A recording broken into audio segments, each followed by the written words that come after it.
Au suivant, violent. Violent, attendez, ça je le sais. Souffle. Souffle violent. Faux. La réponse était vent. Vent violent. 30 volts. Bienvenue sur la chaîne Le Plaisir de Penser les Choses. Dans cette vidéo, je vous propose de partager une élaboration faite à propos de l'expérience de Milgram. Une imposture. Dans ce premier chapitre, je vous propose une description de cette expérience, le contexte sociopolitique et hollywoodien dans lequel elle s'inscrit. Je vous rappelle que cette expérience est conduite par un psychologue, Stanley Milgram, à l'université de Yale sur la côte est des États-Unis en 1963. L'objet de l'expérience est l'étude des conduites et des comportements dans le registre de l'obéissance, et en particulier dans un contexte pédagogique, où on va utiliser ce qu'on appelle en psychologie le renforcement négatif, c'est-à-dire la punition. Cette expérience fait bien entendu appel à ce qu'on appelle des volontaires. Eh bien, messieurs, d'abord quelques mots sur l'expérience que nous allons tenter aujourd'hui. Une théorie établie par des psychologues soutient que l'individu apprend correctement et d'une manière plus efficace lorsqu'il sait que chaque erreur de sa part lui attirera une punition. Et c'est scientifiquement que nous allons mesurer à quel degré chiffré la punition peut avoir une influence sur la mémoire. Les Américains ne comprenaient pas comment un peuple comme les Allemands avait pu aller aussi loin dans la soumission, la collaboration à un régime totalitaire et criminel. Je vous rappelle qu'à l'époque, 25% de la population des États-Unis était constituée de personnes d'origine allemande.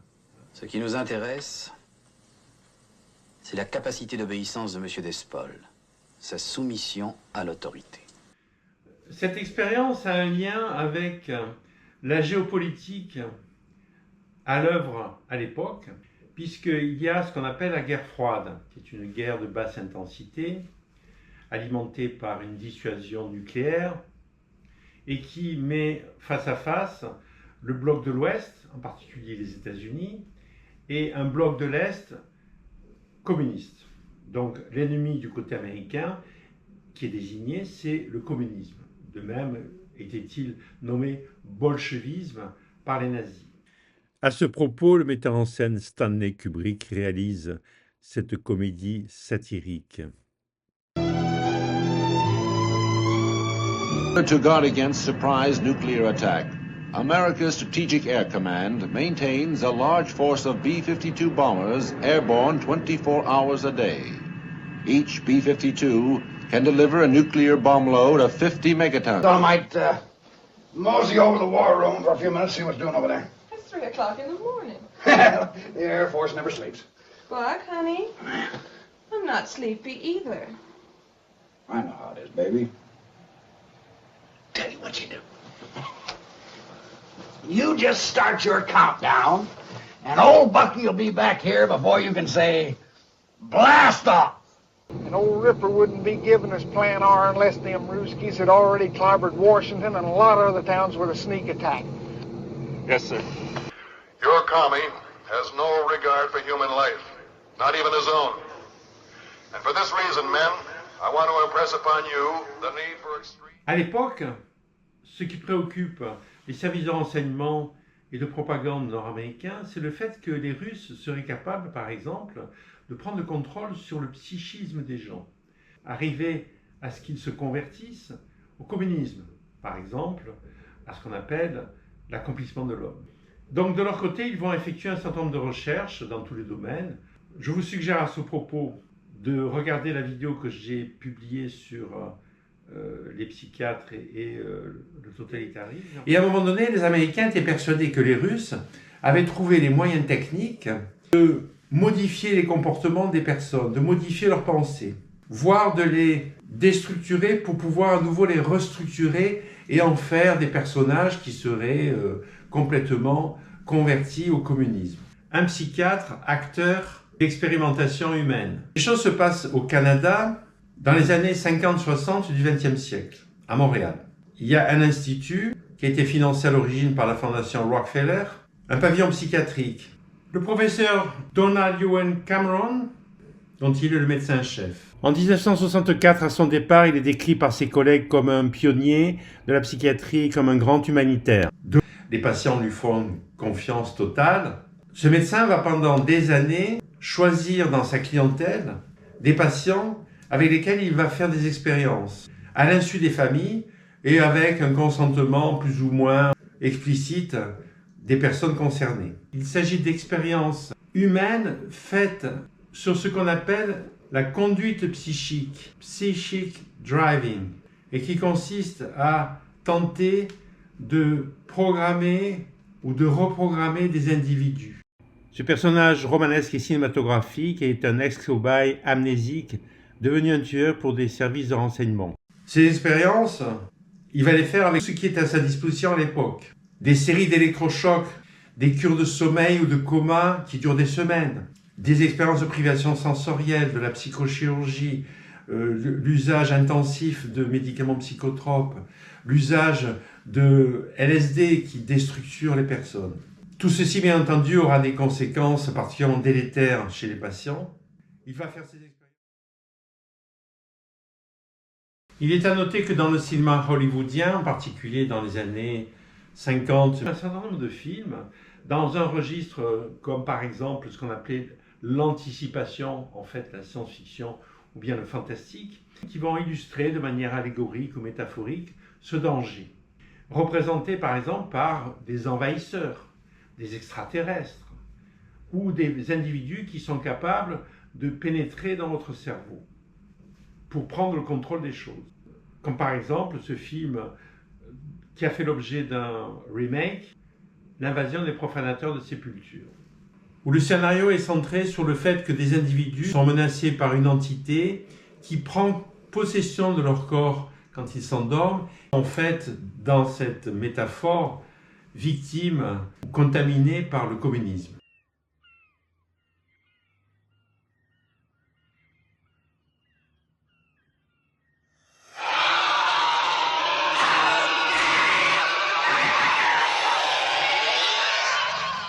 À ce propos, je vous rappelle que dans l'histoire du cinéma hollywoodien, il y a tout d'abord, depuis les années 20, une série de monstres qui sont mis en scène, Frankenstein, King Kong, etc., et qui vont apparaître de manière cyclique au moment où aux États-Unis il y a une crise économique, sociétale, politique. De même, après la Seconde Guerre mondiale, dans les médias et aussi dans le cinéma, il y a de manière cyclique l'apparition de phénomènes inexpliqués, d'extraterrestres, etc. Des êtres étranges venus d'une autre planète. Leur destination, la Terre. David Vincent sait que les envahisseurs sont là. Et par exemple, au cours de ces dernières années, au moment même où, au plan géopolitique, le pouvoir américain perdrait une hégémonie, ce qu'on appelle l'unipolarité, auquel se substituerait ce qu'on appelle la multipolarité, qui serait par exemple illustrée par la constitution des BRICS au plan international. Et de ce fait, il y a donc de manière récurrente des phénomènes inexpliqués qui viennent d'ailleurs et qui pourraient laisser sous-entendre que extraterrestres pourraient faire alliance avec les autorités américaines, pourraient partager avec eux des armements sophistiqués, etc. Enfin, on peut à ce propos tout imaginer. Dans ce deuxième chapitre, en faisant référence au code de Nuremberg, on peut invalider cette expérience de Milgram. Cette expérience de Milgram a fait l'objet par la suite de nombreuses critiques.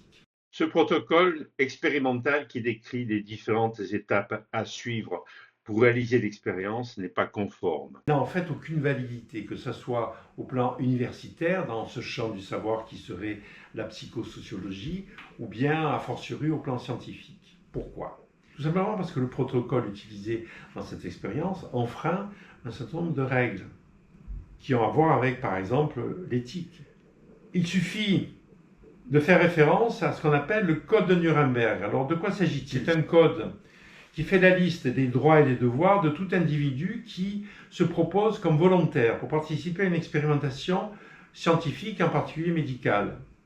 Par exemple, un essai sur un nouveau médicament avant qu'il soit commercialisé. Dorénavant, j'appellerai ce volontaire un protagoniste. Ouais. Pourquoi Nuremberg? Tout simplement parce que ce code date de 1948 et il a été établi par des juristes un an après la fin du procès de Nuremberg, auquel ils avaient eux-mêmes participé, où ils avaient eu l'occasion de juger, de condamner un certain nombre de dignitaires nazis, des criminels de guerre, etc.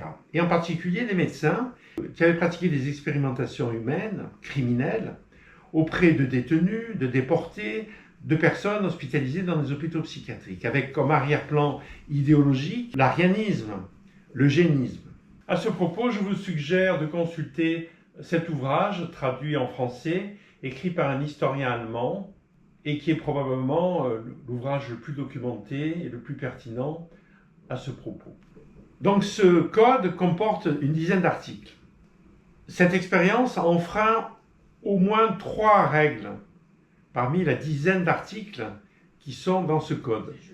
Ces juristes sont pour la plupart anglo-saxons et ils sont fidèles à l'esprit des lois dans ce registre qui est spécifique, où avant tout la priorité est centrée sur l'individu et toute forme de liberté. En principe, depuis des siècles, dans le champ juridique anglo-saxon, on procède de la manière suivante, c'est-à-dire qu'on observe des coutumes, des usages, des habitudes. Et si à un moment donné, il faut légiférer à ce propos, eh bien, on se base sur une réalité.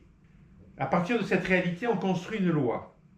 Mais cette loi va évoluer au fil des siècles, à travers ce qu'on appelle la jurisprudence, qui permet d'adapter les choses au cas par cas. À propos du consentement, il y a une autre problématique qui est le fait qu'il y a un lien d'argent dans ce contrat entre le protagoniste et l'expérimentateur, puisque chaque protagoniste est rémunéré 5 $ par jour, plus les frais de déplacement.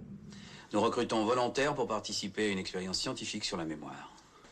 Comment recrutez-vous vos candidats, professeur? Par une annonce dans les journaux locaux, dans le style. 5 $ par jour, ça n'a rien à voir avec ce qui pourrait être considéré aujourd'hui comme un pourboire. À l'époque, en 1963, le salaire moyen aux États-Unis, c'est 300 $ par mois. Par conséquent, c'est quand même une somme qui peut être considérée comme significative et qui certainement pose des problèmes au plan de l'éthique. Alors, pour illustrer les choses, j'ai choisi des extraits d'un film français sorti dans les salles en 1970, I comme Icare, réalisé par le metteur en scène Henri Verneuil. L'intrigue est celle d'un procureur qui est joué par Yves Montand, procureur qui mène une enquête sur un assassinat politique. Et cette enquête l'amène à rencontrer un psychiatre qui va lui montrer comment fonctionne cette expérience de Milgram. Eh bien, messieurs, d'abord quelques mots sur l'expérience que nous allons tenter aujourd'hui. Aujourd'hui, messieurs, l'un de vous sera l'élève qui s'efforce de se souvenir, l'autre sera le moniteur qui, en lui infligeant des punitions progressives, va le conduire à mieux utiliser sa mémoire. Cette partie du film dure quasiment 25 minutes et elle est tout à fait fiable. Il y a en arrière-plan une excellente documentation faite sur cette expérience, donc on peut considérer qu'elle est valable, tout au moins en tant qu'illustration. Je crois savoir que le metteur en scène avait travaillé plusieurs mois avec un scénariste à propos de cette expérience. Le principe de cette expérience est extrêmement simple. Voici une liste de 30 mots, associez chacun à un adjectif. Par exemple, quand je lui dirai bleu, il devra me répondre ciel. À chaque fois que M. Rivoli se trompera, vous lui infligerez une punition. Vous pousserez un de ses curseurs et il recevra une décharge électrique. À la première erreur, l'élève recevra 15 volts, 30 volts à la deuxième faute, 45 volts à la troisième, etc. Premier mot, bleu. Ciel. Ciel bleu. Mot suivant, féroce. Rire. Rire féroce. Non, c'est faux. La réponse était animal. 15 volts. Mot suivant, violent. Violent. Attendez, ça je le sais. Souffle. Souffle violent. Faux. La réponse était vent. Vent violent. Veuillez poursuivre, monsieur Despaul.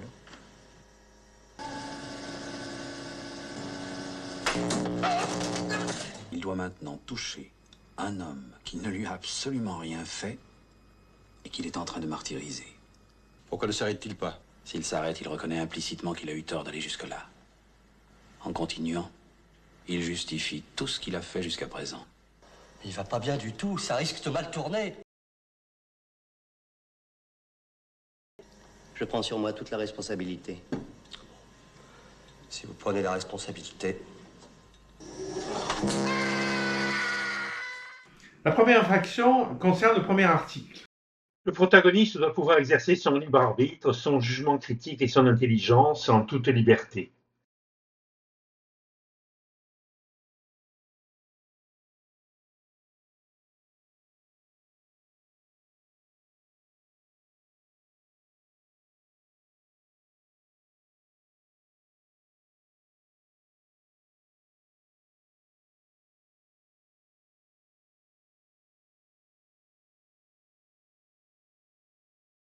On parle du consentement volontaire à l'époque. Aujourd'hui, on parle de consentement éclairé. Il y a une infraction puisque le consentement du protagoniste est obtenu en le dupant, puisqu'il va être manipulé à la fois par le cobaye, qui est en fait un acteur, et qui le manipule. Monsieur Rivoli a beaucoup de talent, n'est-ce pas? Il fait partie de notre équipe. Et par un expérimentateur. Ces appareils sont entièrement factices. Il n'y a absolument aucun courant électrique entre le pupitre de Monsieur Despol et la chaise de Monsieur Rivoli. Mais Monsieur Despol n'en sait rien. Donc il y a une sorte d'effet de duperie qui rend l'expérience complètement invalide. De même, l'expérience de Stanford, que certains mentionnent, a été l'objet de nombreuses critiques au plan méthodologique, où on avait organisé une espèce de lieu de détention dans les sous-sols de l'université, et des psychologues avaient étudié les comportements de personnes qui jouaient le rôle de détenus ou des rôles de gardiens de prison. Alors cette expérience avait été commanditée par l'armée américaine, elle avait pour but d'étudier pourquoi il y avait une dégradation des relations lorsqu'on met en place un système carcéral. La deuxième infraction porte sur la notion de souffrance. En aucun cas, le volontaire ne doit souffrir physiquement ou mentalement des effets de l'expérience.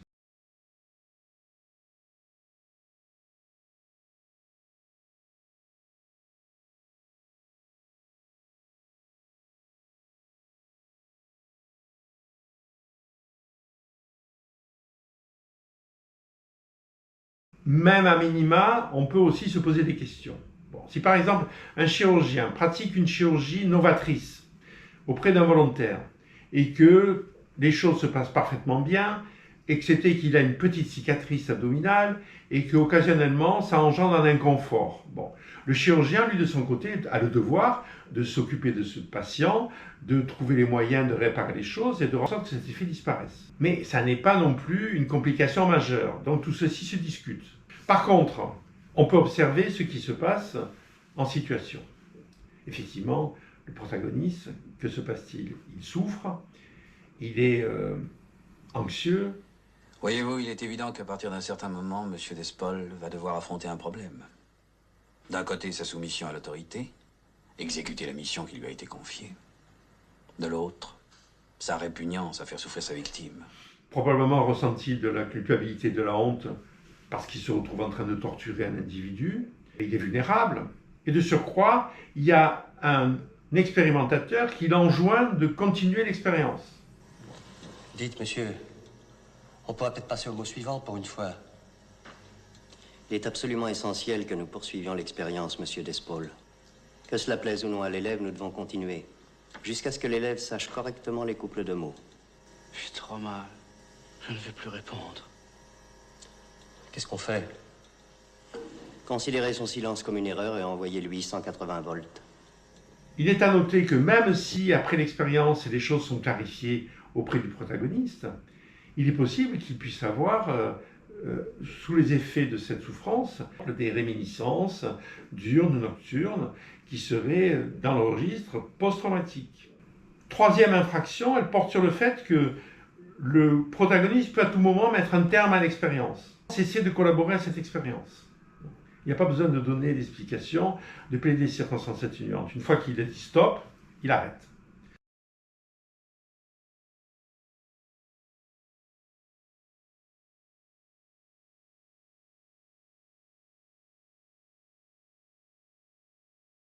Le protagoniste, non seulement de manière implicite et avec un air désemparé, veut que cela cesse, mais de surcroît, un expérimentateur l'enjoint de continuer, sans aucune empathie, de manière assez autoritaire.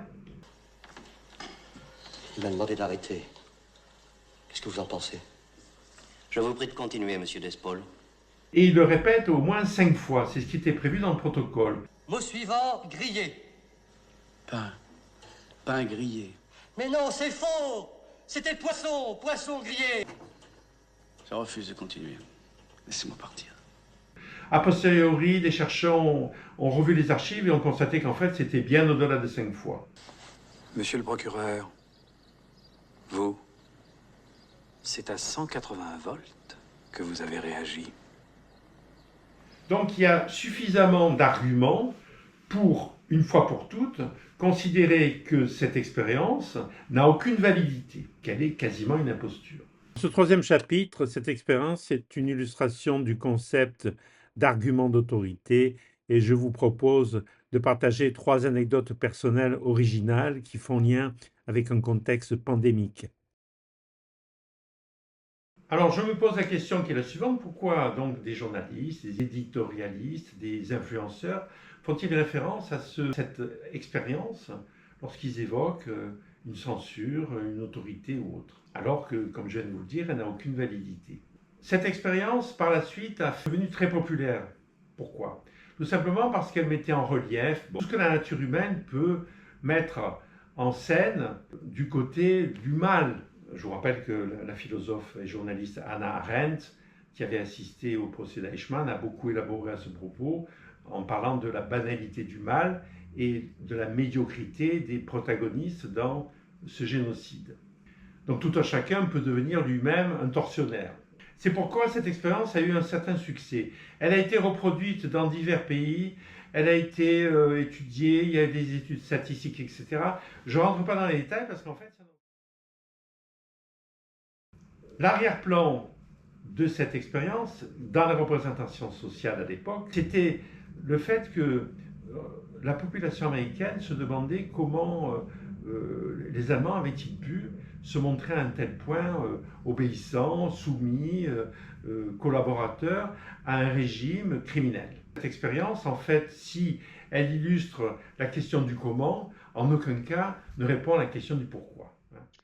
Ce penseur politique a élaboré pourquoi tout individu est capable de renoncer à tout ou partie de sa propre liberté sans qu'on le lui impose. Donc, je vous rappelle que cette expérience de Milgram est une illustration intéressante de cet argument d'autorité. L'autorité pour M. Despaul, c'est le cadre de cette université, le professeur Flavius, moi-même, et nos blouses blanches qui sont les symboles de cette autorité. Le concept d'argument d'autorité. Alors de quoi s'agit-il?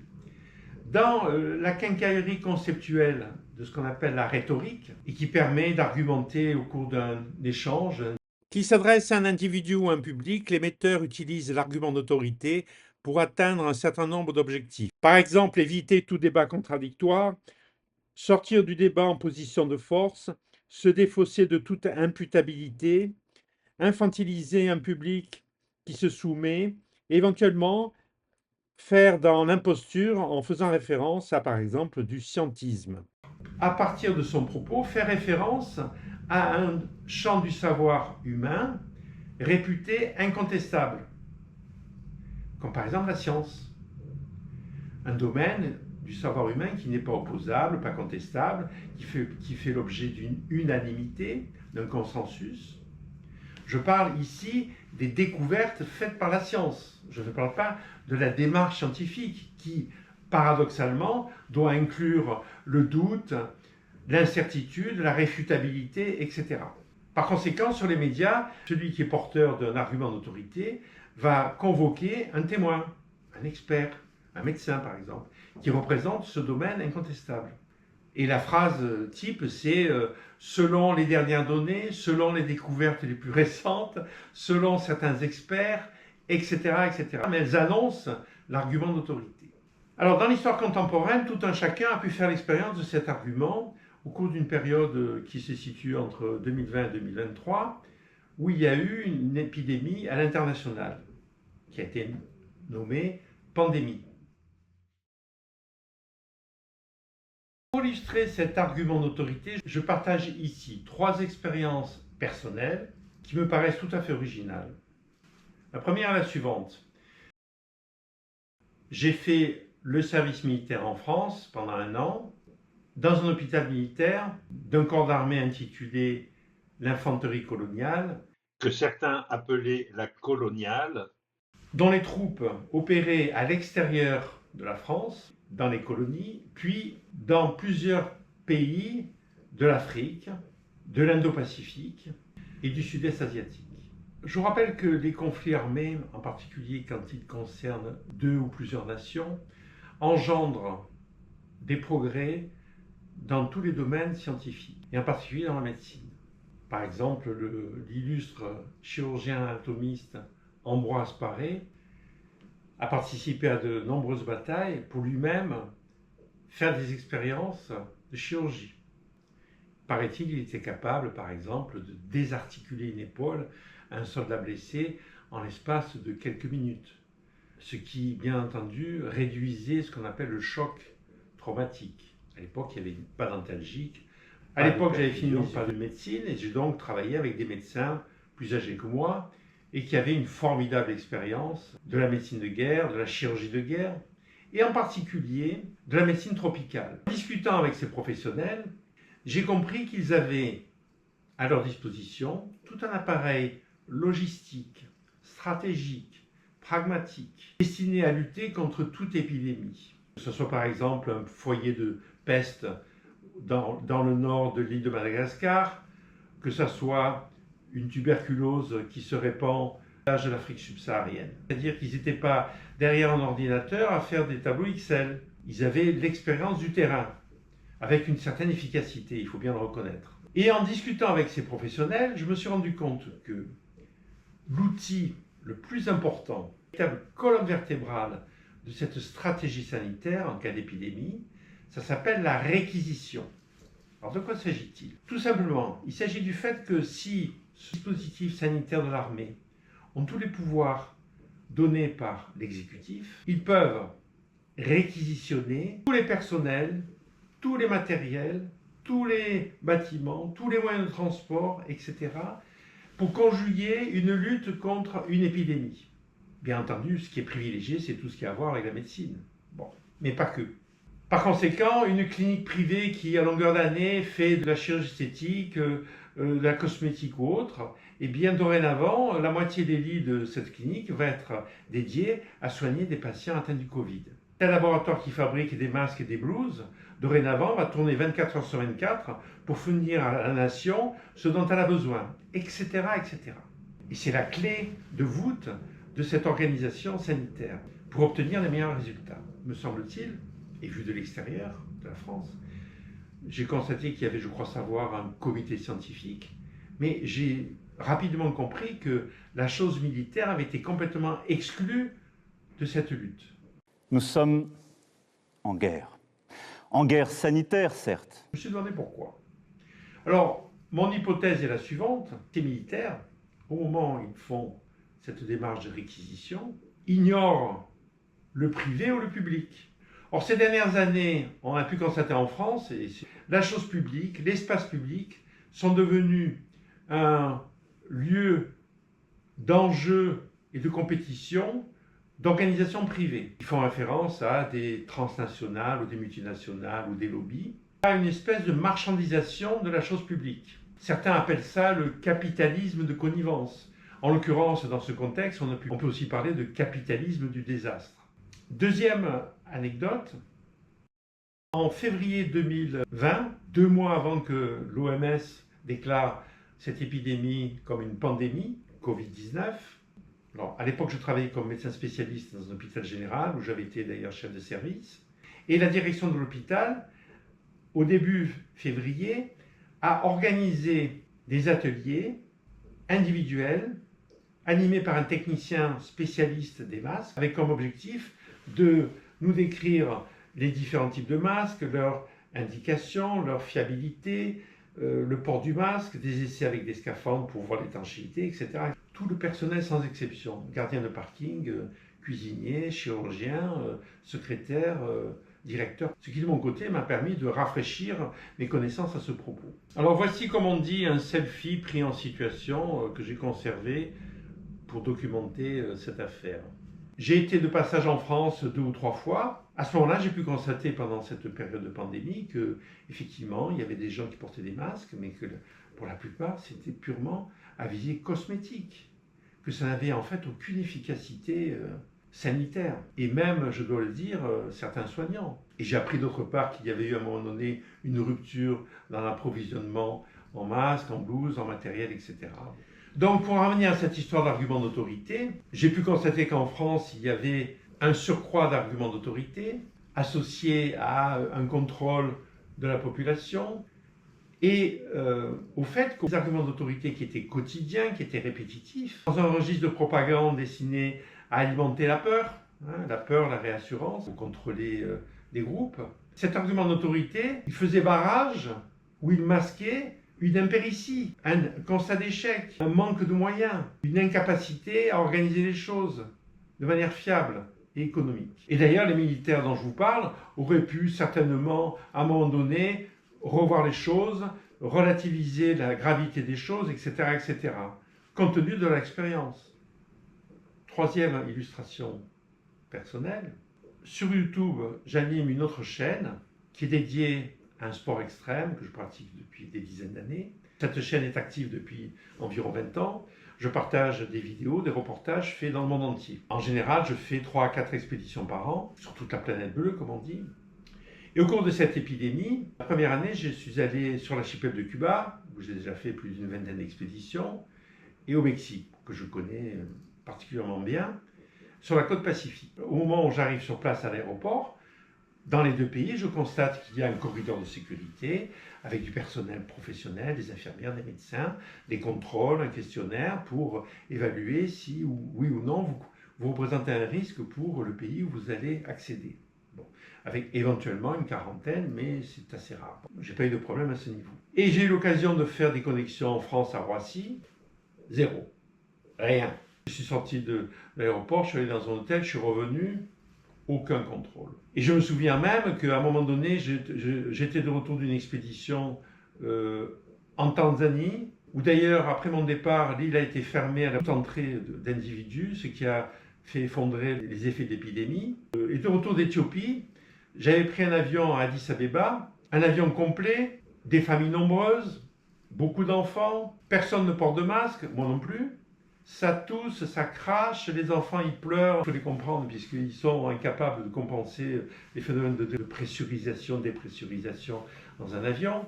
Bon, je débarque à Roissy, rien, aucun contrôle. Je peux partager ici le fait que je n'ai pas été contaminé par le virus, mais que par la suite j'ai dû me faire vacciner en France parce que sinon je ne pouvais pas voyager. Donc ces 3 anecdotes personnelles qui ne sont pas spectaculaires, à mon avis, illustre tout à fait ce concept d'argument d'autorité, qui n'est pas le seul concept utilisé en tant qu'argument dans tout dialogue ou tout échange. L'outil conceptuel le plus efficace dans toute propagande ou contre-propagande, c'est la peur. Mais encore plus efficace, et j'en ai parlé auparavant, c'est ce qu'on appelle la peur d'avoir peur. Alors dans le cinéma hollywoodien, c'est assez facile à comprendre. Dans une intrigue, le héros a le projet de faire une expédition dans une forêt. À l'entrée de la forêt, il rencontre un vieil autochtone qui lui dit « Oh, il ne faut pas rentrer là-dedans.